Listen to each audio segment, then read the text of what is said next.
A'udzu billahi minasyaitonir rajim. Bismillahirrahmanirrahim. Alhamdulillah rabbil alamin. Bismillah wassalatu wassalamu ala Rasulillah. Assalamualaikum warahmatullahi wabarakatuh. Sumayin niyo po ang kapayapaan. Mga mahal kong kababayan, ito po ang araw na itinakda. Walang iba kundi ang aking kapatid, ang aking pinagmamalaki, ang aking sinasaluduhan, ang bagong Pangulo ng Partido Demokratiko ng Pilipinas, laban Sebastian Duterte!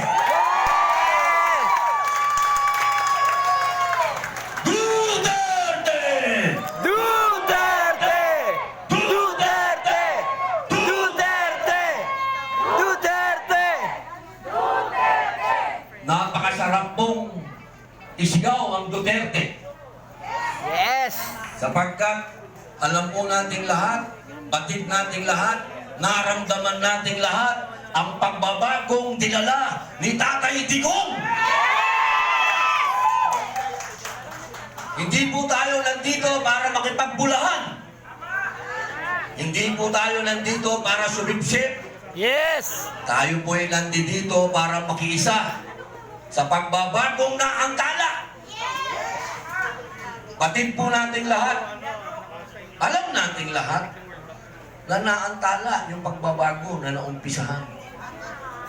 Ngayon, nakikita po ninyo, lahat ng sinabi ni Pangulong Rodrigo Roa Duterte, lalong-lalo na yung gera sa Middle East, nangyayari na ngayon.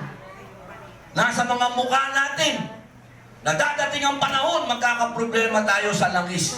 Eto na, nasa mga mukha na natin. 4 years ago, sinabi na niya.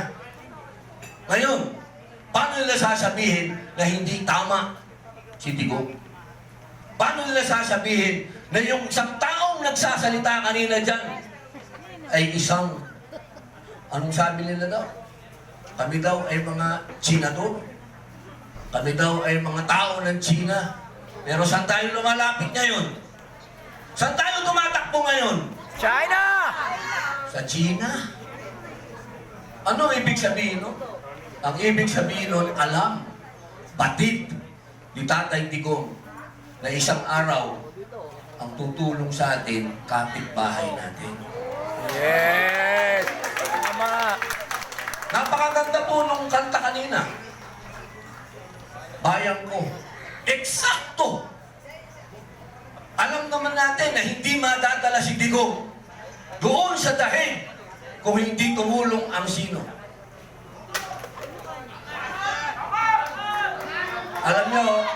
Alam nyo kung Pilipino lang, hindi natin kaya yun. Hindi natin magagawa yun. Tandaan nyo to, hanggat nandito ang kuko ng agila. Sino ba ang agila?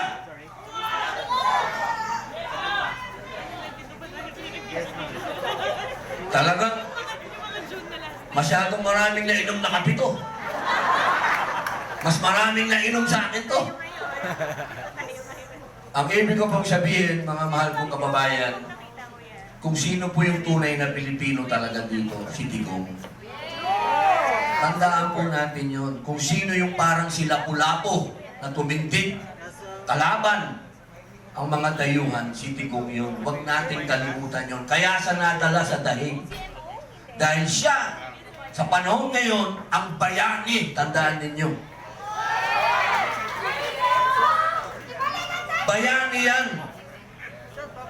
Dahil maikukumpara niya yan sa mga una nating bayani, sila Sakay, sa lola ko, kay Gabriela Silang, kila Jose Rizal, ang nakalaban, dayuhan. Kaya itong ginagawa natin, tandaan ninyo, ang binabangga natin dito, kapangyarihan ng dayuhan. Ang itinatayo natin dito, yung pagka-Pilipino natin, tatandaan nyo yan. Dahil tayo, kailanman, hindi tayo magpapasakop sa dayuhan. Tama! At kailangan si Tatay Digong ay umuwi na. Yeah! Bring him home! Bring him home! Bring him home!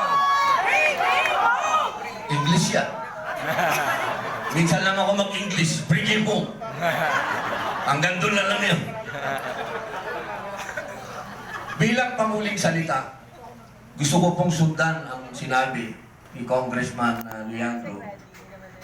Totoo po yun. Kami po sa Senado, ni Senator Bongo, at ang iba pa pong mga congressman, pinipilit po namin na talagang yung excise tax nagawa na po.